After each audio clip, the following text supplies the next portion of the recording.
So if you guys are pushing yourselves to become the best person, player, whatever it is that you're doing, you are eventually going to face adversity. You are going to face struggle and disappointment. That could be not making the team. That could be a bad performance in a key game. That could be getting injured. We're all going to deal with setback. It's ultimately how you view it and how you deal with it that's either going to determine if you reach the level that you want to or that you don't. So in this video, I kind of want to just give you guys a framework that at least I use to deal with adversity, struggle, whatever it may be, to keep pushing through and to get to the level that you guys want to get to. So the first key is how you look at struggle and adversity in the first place.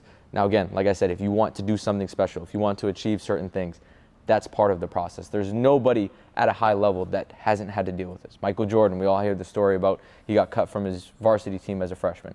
That's adversity. Most of you guys will have to do the exact same thing. It doesn't matter what field it is, you guys are going to deal with things. And again, it's ultimately how you view it. You can view it as, oh, this is terrible, why me? Or you can view this as, hey, this is a necessary step to get to where I want to go to. Everyone who wants to go where I'm going is going to deal with this. So that's how you know you're on the right path. If you guys aren't dealing with adversity, you probably aren't pushing the boundary enough and doing as many things as you guys can be doing. So when you see that, you say, hey, okay, this is going to happen.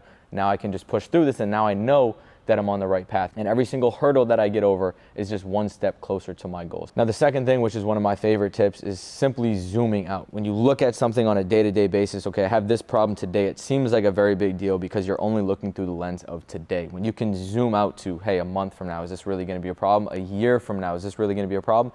If not, it's again, simply just a small bump in the road. Now, there's some obviously major things that might happen, but again, even if you get injured, hey, zoom out a year from now.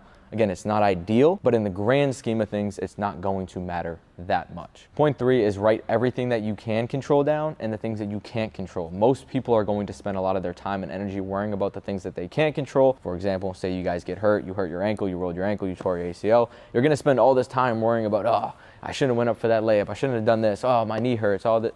You can't control those things. So if you're gonna spend all your time and energy worrying about those things, it's taking time and energy away from the things that you can control. So when you write down this list, okay, you're gonna see a lot of the things that you can't control. Try to spend the least amount of time worrying about those things that you possibly can, because again, there's nothing you can do about them. It's outside of your control. That is just what happened. You just need to move on. Now, there's a lot of things that you can control. Say that you guys got hurt.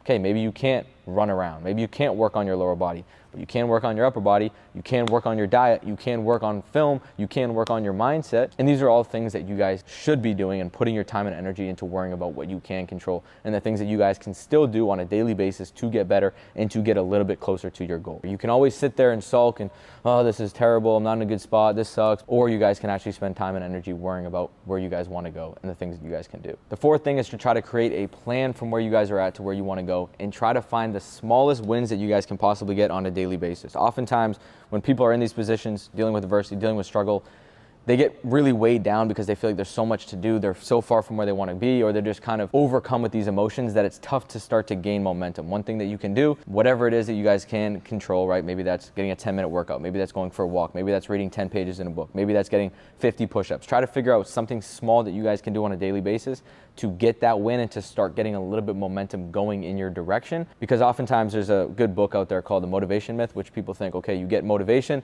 and then you do the thing, but oftentimes you have to do the thing and that momentum gives you the motivation to keep doing and doing more things, whether that's reading 5 pages of a book or even just opening the book. Once you open the book, maybe you'll read a page. Once you read a page, you'll be, okay, I can do more. Maybe it's doing 50 push-ups a day. Once you do those 50 push-ups, wow, I feel a little bit better. Now I'm gonna go on to the next task. But if you create this huge list of to-dos, you create these huge barriers to doing and gaining momentum, it's gonna be tough. If you say, I wanna read a book a day, that's gonna be obviously crazy. You're not gonna start, you're not gonna get momentum. So find small tasks that you can do, maybe 3 things, 10 push-ups, 10 pages, 10 minutes of meditation, something small like that. Do that in the beginning of the day, get momentum, and then move on. Step number 5 is to find and surround yourself with other people who are motivated and continuing to push.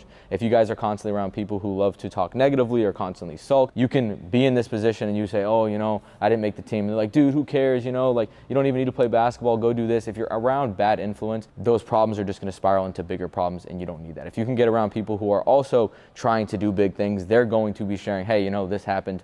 It's not ideal, but you know, we're gonna keep pushing, and that's gonna motivate you to also keep doing the same thing and to keep pushing, and your problems are also going to seem smaller in the long run, ultimately. So hopefully this helped you guys. If you guys are in any of these positions, you guys can get through it. Use this simple framework and mindset to continue to push, because ultimately you're all gonna get there. It's all about how you deal with it, how you keep pushing. So hopefully this helped you guys. If you did, like this, subscribe so you guys can see more videos just like this. So with that said, peace.